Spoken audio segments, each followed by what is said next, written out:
Men 30 yoshdan oshgan ko'ngli yarim ayolman.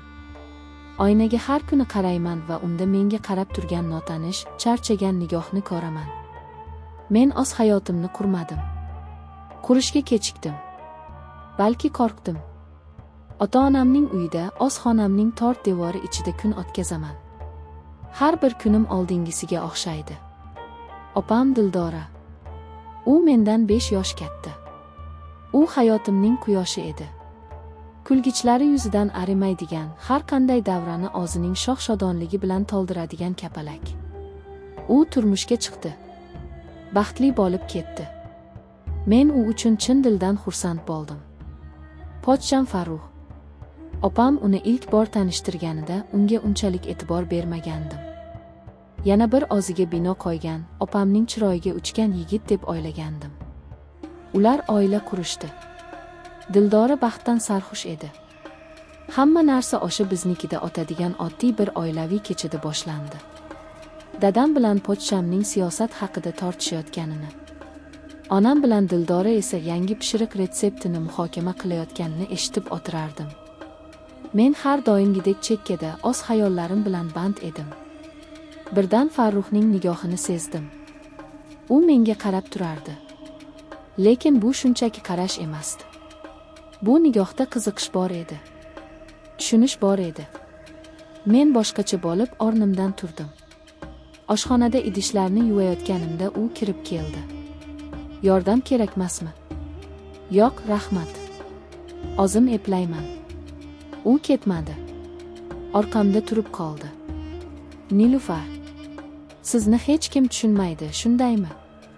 Bu savoldan seskanib ketdim. Unga o'girildim. Nimani nazarda tutyapsiz? Siz bu uyda begonadeksiz dedi. Yuragim qinidan chiqib ketayozdi. U qanday qilib men haqimda bunchalik yaxshi bilishi mumkin? U kulimsiradi. Lekin bu masala emas, iliq tabassum edi. O'sha kundan boshlab dunyo o'zgardi. Biz gaplasha boshladik. Avvaliga umumiy mavzularda, keyin esa faqat ikkimiz tushunadigan sirlar haqida. U menga telefon qilar, opam uxlab yotganida yozardi.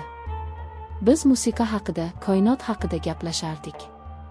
Men yillar davomida ichimga yutgan gaplarimni unga aytardim. U esa tinglardi, yurakdan tinglardi. Siz bunchalik aqlli ekaningizni bilmagan ekanman derdi u. Sizni esa bunchalik mehribon ekaningizni hech kim bilmaydi deb javob berardim men. Bu olov edi. 30 yoshdan oshgan, hech kimga kerak bo'lmagan ayolning qalbida alang olayotgan, taqiqlangan olov. Men o'zimni yana yosh, go'zal va kerakli his qila boshladim. Oynadagi aksimga jilmayadigan bo'ldim. Bir kuni u mashinasida meni ishdan olib ketdi. O'tiring. Gap bor. Yuragim orqaga tortib ketdi. O'tirdim. U uzoq vaqt jim qarab turdi. Keyin qo'limdan ushladi. Uning kaftlari olovdek edi. Men bunday davom eta olmayman, Nilufar. Men sizni sevib qoldim. Bu so'zlarni eshitishni qanchalar kutganimni shu onda angladim. Va bu so'zlar qanchalik dahshatli ekanini ham. Bu mumkin emas, Farruh. Dildora. Bilaman. Bilaman. Bu xiyonat. Bu gunoh. Lekin men unga uylanganimda men sizni bilmasdim. Men haqiqiy sevgi nimaligini bilmasdim. O'sha kuni men yig'ladim. Baxtdanmi yoki azobdanmi bilmayman. Biz yashirincha uchrasha boshladik. Har bir uchrashuv oxirgisidek tuyulardi. Har bir bo'sa ham lazzat, ham zahar ta'mini berardi. Men opamning ko'ziga qaray olmay qoldim. Uning baxtli kulgusi yuragimga pichoqdek sanchilardi. Men uning baxtini tortib olayotgan edim. Lekin to'xtay olmasdim. Farruh men uchun hayot mazmuniga aylanib qolgandi. U men uchun butun bir dunyo ochdi.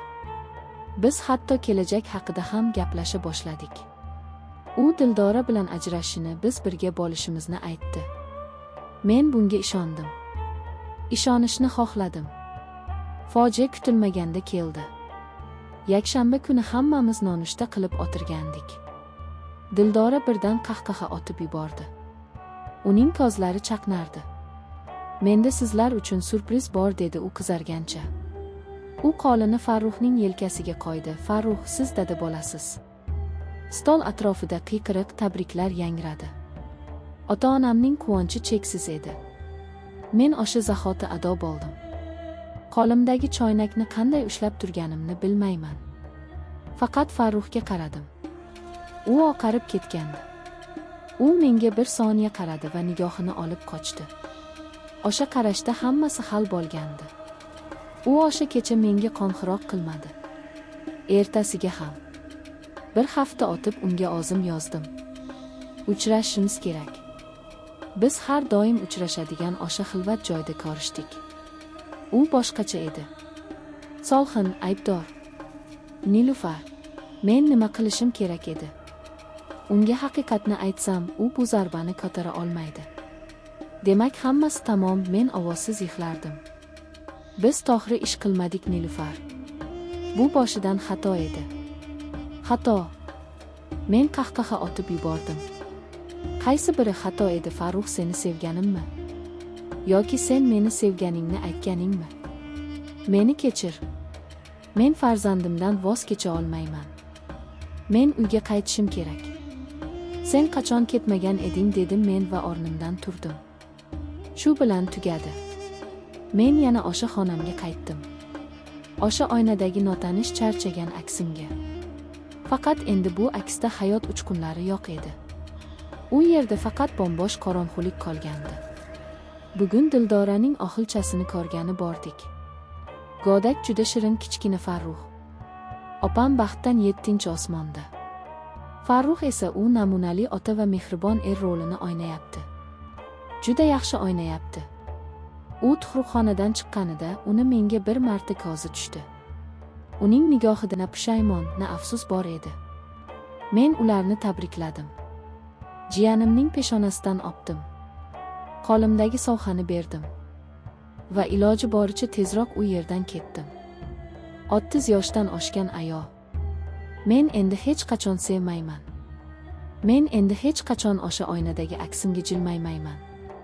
Chunki men opamning baxtiga qurilgan uyni o'z qo'llarim bilan buzishga harakat qildim. Uning baxti mening baxtsizligimga aylandi. Va eng dahshatlisi, Dildora bu haqda hech qachon bilmaydi.